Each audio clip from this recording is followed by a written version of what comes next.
Omar Sharif, chez lequel nous nous trouvons pour parler, Frédéric, de ce film, Omar, qui marque un petit peu, donc, on le disait en début d'émission, les retrouvailles avec le cinéma égyptien. Alors, comment expliquer ce retour après, au fond, un exil cinématographique de 30 ans par rapport à l'Égypte? C'est-à-dire, je voulais absolument faire un film arabe. Je voulais parler l'arabe dans un film. Donc, j'avais fait avant ça un film de télévision, mais je voulais faire un film de cinéma. Et alors, j'ai cherché, et j'ai commencé par trouver une histoire de Naguib Mahfouz que j'ai traitée pendant 1 an. J'ai essayé d'écrire ça. Et j'ai renoncé au dernier moment parce qu'il y avait trop de scènes où je devais être jeune. Je devais être plus jeune et je ne voulais pas faire ça. Et je cherchais une idée, et j'ai trouvé cette idée qui, en réalité, a été tout à fait par hasard.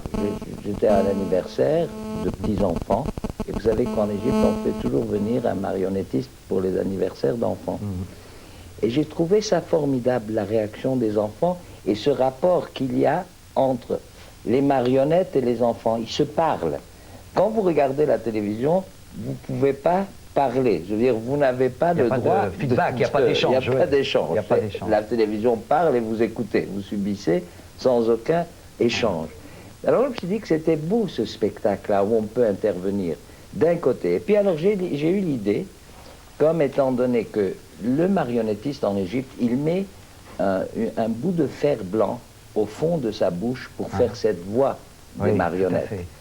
Et alors j'ai eu l'idée que quand ce personnage mettait cette langue de fer, il ne disait que la vérité. Et à travers ça, j'ai voulu donc, à travers cette langue de fer, faire toutes les critiques sociales et politiques que je voulais faire sur l'Égypte. Oui, parce à travers cette langue des marionnettes. Frédéric, ce qui est frappant dans le marionnettisme, c'est qu'on a l'impression, Omar, que tu as essayé de retrouver avec le metteur en scène Hani Lachine, de renouer au fond un petit peu avec cette veine, cette tradition du réalisme populaire du cinéma égyptien, symbolisé par l'Azima. Je pense à ce film de Kamal Salim de 1939, qui au fond a marqué un petit peu la naissance du réalisme populaire, comme Le voleur de bicyclette en Italie ou Tony de Renoir en France. Tout à fait, je pensais justement à ça, et je pensais aussi à cette chose qui m'attriste terriblement en Égypte, de plus en plus, c'est que tous les paysans sont partis vers la ville. Alors ce qui se passe, c'est que dans les grandes villes, il y a des millions de gens en plus qui crèvent de faim, qui n'ont pas de logement, qui n'ont pas, et ils ont laissé la terre, qui est la base même de ce qu'a été l'Égypte. L'Égypte, ça a toujours été le pays du fellah. C'est un pays agricole. La seule chose qui est absurde chez nous, on importe les choses de base pour manger. On importe des lentilles, on importe des fèves. C'est des choses incroyables. Les paysans, ils achètent du pain, ils achètent des œufs chez l'épicier. Alors, je voulais dire, ne partez pas à la ville, restez. C'est la terre qui, au fond, compte le plus, et vous serez plus heureux. Il n'y aura pas cette pollution qu'il y a en ville. Vous êtes là, vous avez votre bout de terre, c'est formidable. Vous ne manquerez jamais de choses à manger puisque ça pousse. Vous les faites pousser, vous les mangez. Alors, il y a eu cette démarche que j'ai faite pour convaincre les paysans de revenir à la terre, puisque je pense que c'est utile pour l'Égypte, et alors aussi un petit discours contre la corruption administrative, etc., qui existe un peu partout, mais très fortement chez nous. Et j'ai voulu aussi qu'il soit la voix du peuple, c'est-à-dire qu'il soit heureux quand quelque chose de bien se passe en Égypte, qu'il soit malheureux quand quelque chose... C'est pour ça que j'ai repris... J'ai commencé l'histoire à la guerre des 6 jours et j'ai terminé après la guerre de 73. Est-ce qu'en Égypte, Omar Sharif a un rôle économique, social? Est-ce que quand vous dites j'ai voulu ceci, j'ai voulu cela, est-ce que vous considérez que vous avez une responsabilité sociale?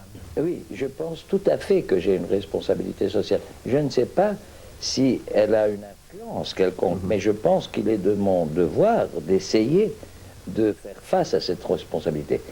Ma responsabilité vient du fait de l'amour que me portent les gens. Alors quand on vous aime beaucoup, vous avez une responsabilité envers les personnes qui vous aiment. Il ne faut pas ni les décevoir. Il faut essayer de ne pas les décevoir, ne pas les trahir. Et d'essayer de faire quelque chose pour eux, pour les gens qui vous aiment, qui vous donnent cet amour en contrepartie, qui est une chose très importante. Qu'est-ce qu'on peut donner à quelqu'un plus que l'amour? Il n'y a aucune chose que vous puissiez offrir à quelqu'un qui soit plus important que l'amour. Alors comme il m'offre cet amour, et je me sens endetté. Et puis, comme j'ai fait cette carrière et que... mais la base, c'était l'Égypte, je suis parti d'Égypte. Je n'aurais pas fait cette carrière si je n'avais pas été né, peut-être élevé en Égypte. Donc j'ai un sens de dette, d'endettement envers mon pays, envers mon peuple. Et comme en plus ils m'aiment comme ça, alors je me sens responsable. Je dois faire quelque chose pour eux. Alors évidemment, j'essaye, mais je ne sais pas si ça a eu la moindre... Comment le film a été reçu en Égypte? Formidablement bien. Et en plus, alors le film a été bien reçu à l'étranger. Ça veut dire que j'ai été à quelques petits festivals, parce que festival de films méditerranéens, j'ai obtenu des prix, et ils étaient très fiers, parce que qu'est-ce qu'en Égypte, ils s'identifient tous à moi. C'est-à-dire, si j'ai un prix, c'est eux tous qui ont eu le prix. Si j'ai du succès, c'est eux qui ont... Alors par exemple, quand j'ai tenu, mettons, Sophia Loren dans mes bras, ils ont tous tenu Sophia Loren dans leurs bras. C'est ça qui est très touchant chez eux. Alors c'est formidable. Je me sens en train de représenter toute cette population dans chaque petite joie. Elle le sait, elle. Mais c'est cet esprit magnifique qui est très touchant. Alors, Omar, on a toujours l'habitude de te voir dans des personnages romantiques ou dramatiques. Et là, le registre de la comédie, là, tu as dû avoir un plaisir un peu particulier. Oui, ça c'est le registre que j'aime. C'est toujours été... Quand j'ai choisi de jouer au théâtre en Angleterre, il y a quelques années, j'ai choisi une farce. C'est ce que j'aime. Et quand on me propose des choses au théâtre qui sont très dramatiques, j'aime la comédie naturellement. Malheureusement, j'ai depuis le début été un peu classé comme acteur plutôt tragique, à cause peut-être de la forme de mes yeux qui descendent comme ça au lieu d'être comme ça. Et j'ai un regard un peu triste, probablement. Alors on m'emploie toujours pour faire pleurer les gens au lieu de pour les faire rire. Moi j'adore faire rire les gens. Alors, on ne va pas en dire plus, peut-être pour le film, concernant le marionnettiste, pour laisser les spectateurs le savourer, le découvrir, mais on peut peut-être dire un mot pour correspondre un petit peu à l'actualité sur le film que tu es en train de tourner actuellement, et qui est donc l'adaptation du livre d'Henri de Verneuil. Oui, tout à fait, du livre d'Henri Verneuil, qui est en fait autobiographique, qui raconte l'arrivée de ces exilés arméniens en France, après les persécutions qu'ils ont subies aux mains des Turcs. Là, je suis très mal avec les Turcs en ce moment. Bon.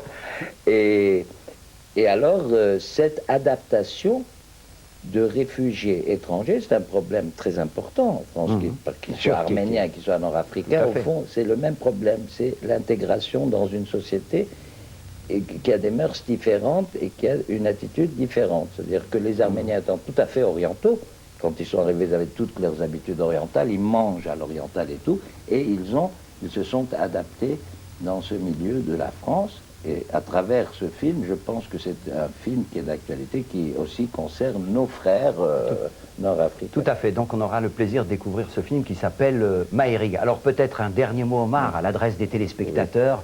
Si tu devais leur donner une seule indication quand ils vont découvrir le marionnettiste, ça serait laquelle?